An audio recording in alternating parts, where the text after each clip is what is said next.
I spend a ticket on the wristwatch. Stomach virus, that's why my shit hot. Demo love me like I'm Jesus. Blue flag, red socks, bitch, I'm Babe Ruth. I got these niggas wiggin', bitch, I'm K2. Fuck nigga, 50 shots he made breaking news. We're gonna do an Undrgrnd spotlight today. Introduce yourself. What's going on, man? It's your boy Oblivious Jones. Where your name come from? Man, when I was in college, my little brother, he was like excelling in music, like, you know what I'm saying, doing his thing. It was two of them, Vaughn Jones and Skylar Jones.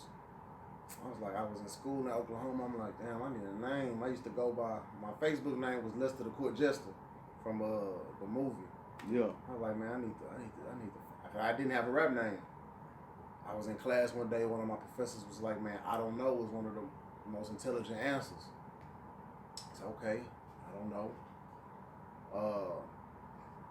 Looked that up. Another word for I don't know was oblivious, not to know. Right. So I was like, man, Oblivious Jones. It was different. So that's what I went with, Oblivious Jones. Been Oblivious ever since.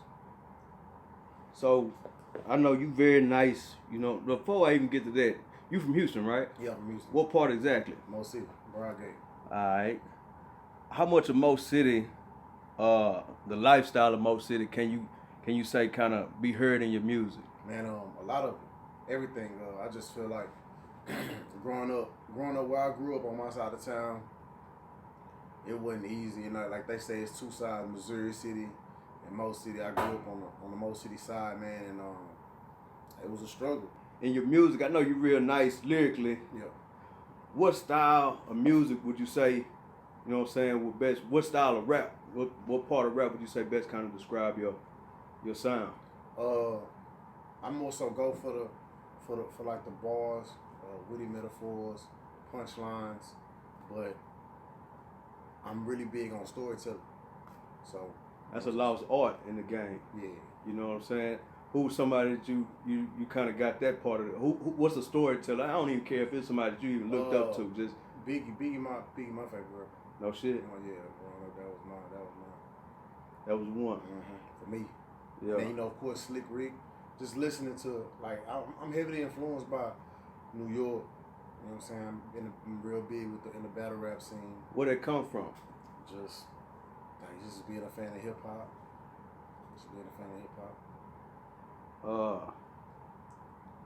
So I know you're an underground artist. What, as an underground artist, what would you say is the most some of the main challenges that you face being an underground artist in Houston in particular? Man, really just being heard. I feel like people. It's about who you know. It's all about who you know. I feel like people that are in position or people that can shift the culture. If you're not known or if you're not big enough in the underground realm, then people won't give you a shot. You think it's different here than it is in other cities? No, I don't feel like it is. I feel like it's the same. I feel like it's gonna be the same struggle wherever you go. And I feel like, you know, like I've been in Houston my whole life. I've been taking rap serious for 5 years. So all this that I've done to get to this point right now, it's been 5 years of me working. If I go to Atlanta, Florida, New Orleans, I'm gonna have to start from ground zero. Right. You know what I'm saying? And that's what I feel like people don't understand that. You feel me? Like when you move, you just hitting the reset button. Regardless of how big of a buzz you have where you are. Like if people don't know you out there already, you just hitting the reset button. Right.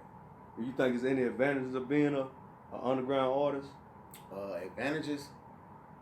Yeah, advantages kind of, you know what I'm saying? Even if any advantages? I mean, I feel like just being underground, underdog, shit, it's a fight. It's just a fight, period. You feel me? Until you, like, I feel like But you know, in the underground, that's really where you're going to build your core fan. That's, you know what I'm saying? Like, the people that rock with you going to be the ones that rock with you from day one. And normally that's going to be in the underground. Yeah, I mean, I feel like for me per se, like I like it, I love it. You feel me? But that's me because I got that I got that grind, that grit about me, that out the mud. Nobody ever gave me nothing. Always a little bit shorter than people. I played football my whole life, so it never was like, well, here go this position.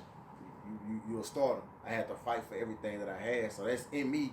But I feel like a couple like other artists, they wouldn't know. I feel like that's why they were like, well, I need a deal or put me with a label. Like I'm more hand to hand with it. You feel me? Like I'm out touching people, getting Instagram. Like Instagram, I've been doing this Instagram thing for a minute. Like every time I go out, I'm hey, you know what I'm saying? You got an Instagram with the group, just building the connections. What role do you think media play in like blowing artists up? I feel like media is very important, but I just feel like it has to be the right type of media. I feel like with a lot of the blog sites these days that's out, that's not really blog sites, but the repost sites, because blog sites and repost sites are totally different. Right. It's so much of the negative that the repost sites put out. Right. You know what I'm saying? I feel like it's more about the book, not about the quality or the quantity of what they're putting out. Blog sites, they help. You know what I'm saying? With the write-ups, it comes with a full package of what you get, because you're being put magnifying. What you're doing is being magnified to their fan base. I mean, as far as like people that's just doing like these Instagrams and charging people, you know, $100 to do a repost, it's just like, yeah, you got to get your bread, but the market is already oversaturated with a lot of stuff. Shit, yeah. A lot of stuff. So those people are just putting more people in the pool and making it harder for the people that really take pride in what they're doing. You get overshadowed. So I just feel like the people that's doing media positively, I mean, it helps. This helps. You know what I'm saying? And it's not enough of this going on. And I just feel like the people that are in position to make plays or make things move, they're more so not worried about it. They don't have to be worried about it, but it's your culture. You feel me? Like, I want to know what's coming after me in Mo City. Right. I want to be the person that, all right, he's nice, let me help him up. Like, I do my own shows. I put on my own shows. I sell out my own shows. Yeah. So I would be doing Mo City or Broadgate a disservice if I'm not putting the next person on under me, or just the whole southwest side of Houston, period. If I'm not pulling somebody up like, hey, look, I got this going on, you should be a part of it. It may not be much, but at the time, that's all I can do. Right. And it's like, this is what you can do. You can help in this way with the spotlight. So you are. You know what I'm saying? I commend you for that. But it's a lot of people that just sitting at the top looking down like, all right. Right. So what factor do you feel like the diversifying your portfolio part of the hustle of hip hop is important, like how you rap and, you know what I'm saying, you do the jewelry. Mm-hmm. Obviously one washes the other, mm-hmm. but in the full scheme of things, kind of elaborate on like how you were saying about Houston and shit like that. I just feel like everything that I do is full circle. You know what I'm saying? If it's not with the rap, the grills, I got my own clothing line, and I manage a strip club right now. I just feel like everything, it plays a part into each other. And I feel like once one pops off for me, I feel like everything else it'll just fall into place. And niggas wanna rock the wave like on a cruise. See, all we do is win and watch the bitches' shoes. Hit the salsa when I score, I think I'm Victor Cruz. I bossed up and made different moves to watch you niggas lose.